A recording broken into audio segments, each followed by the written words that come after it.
Stressful, actually, anxiety attacks. I had right here now. Thank you so much.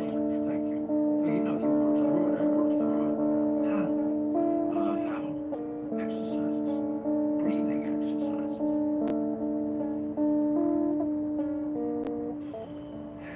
I do that too.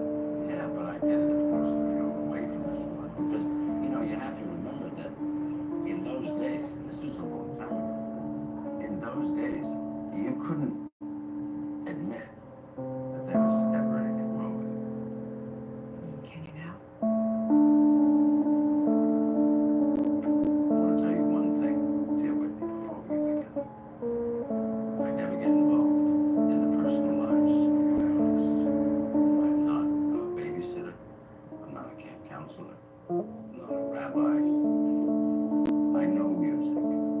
I have an ear and I have an instinct. And in this respect, I can serve you. And I will be there for you at any hour. Okay? Okay. To you. Congratulations. Thank you. Okay, let's test that here. He said he can give me a TV. And we drink champagne. And mommy, he called me vocally ambitious. You gotta come out looking like this. She in a dress.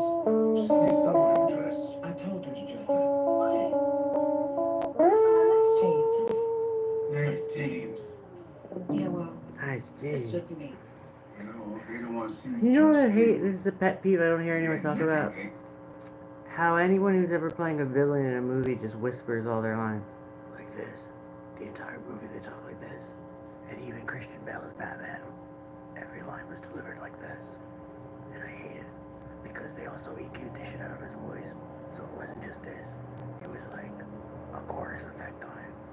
And it sounded really out of phase and it was like icky. I am the Dark Knight. I have a frog stuck in my throat. Joker. Um, but now I'm mentioning it as a pet peeve because I watched the new short film by, is his name Pedro Almodovar? Love his movies. Whatever his first name is. But, it employed, Ethan Hawke and, shit, what is that guy's name? He's like a really hot actor right now. He's in that Nicolas Cage movie where he wrote the screenplay, like, and he wanted him to act it out in real life. Fuck, what is his name? I think his name is Pedro. Pascal, right? Is it Pedro Pascal? Or something Pascal? Well, anyway,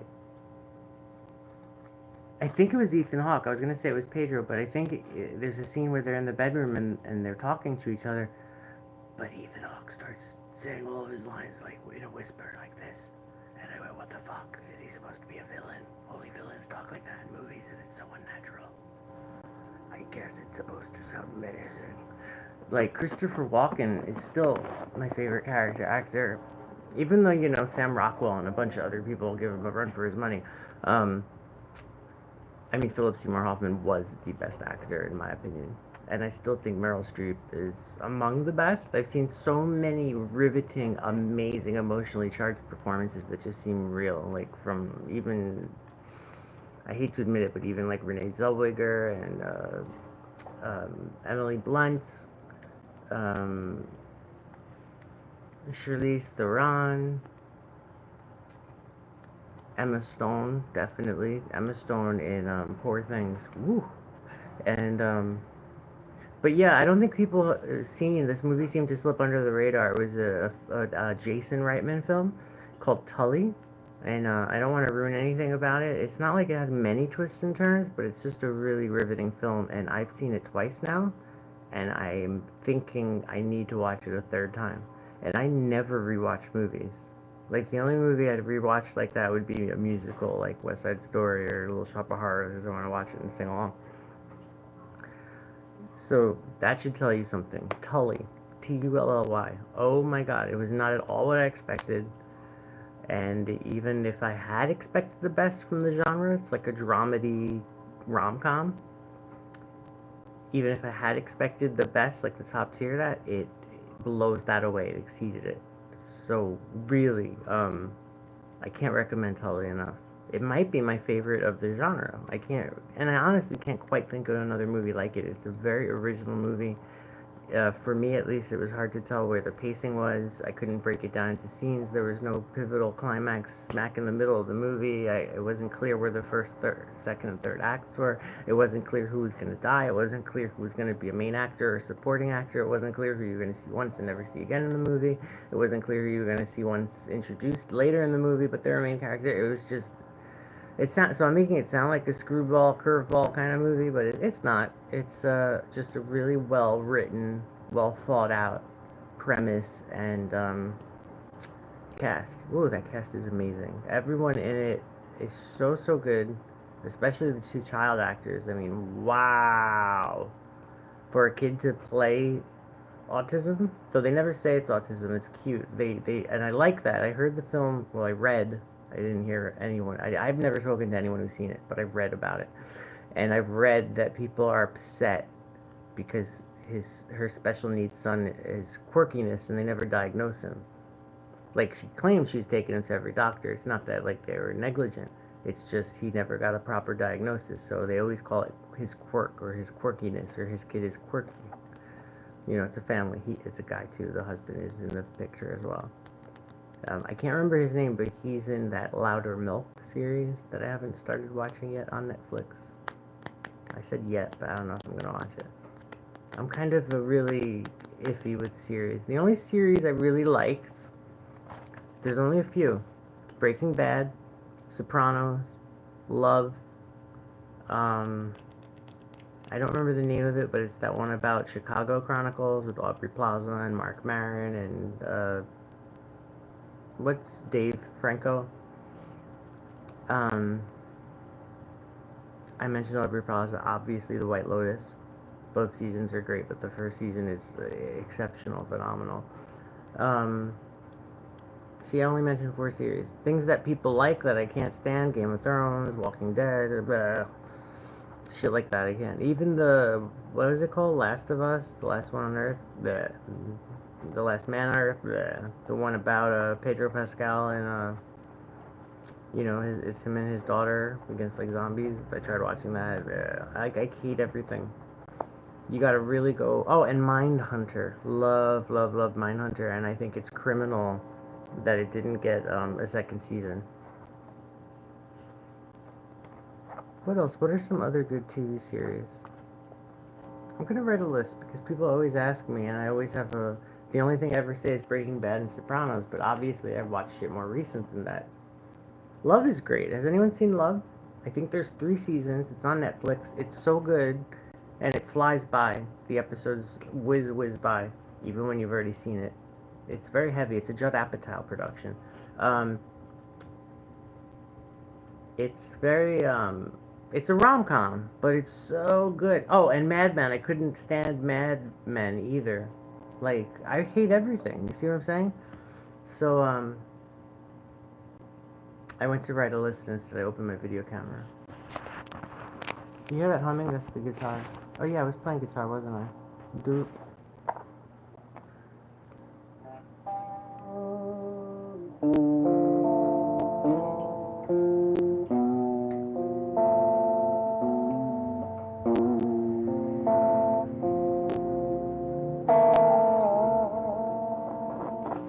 I suppose I should be in it. Oh, I forgot I'm not in standard tuning. I can't quite play my song.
there, I did it.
Parachutes won't open, bodies hit the ground. Everybody running high. Everybody goes and dies. I gotta try to make it nice.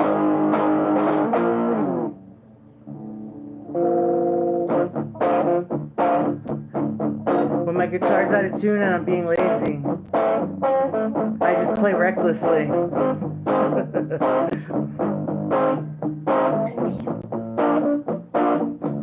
I've never palm mute strummed this song like that, and I like it a lot. So see, happy accidents. I would have never done that had my guitar stayed in tune. I would have played it all daintily and pretty the way I wrote it.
Circus just left town.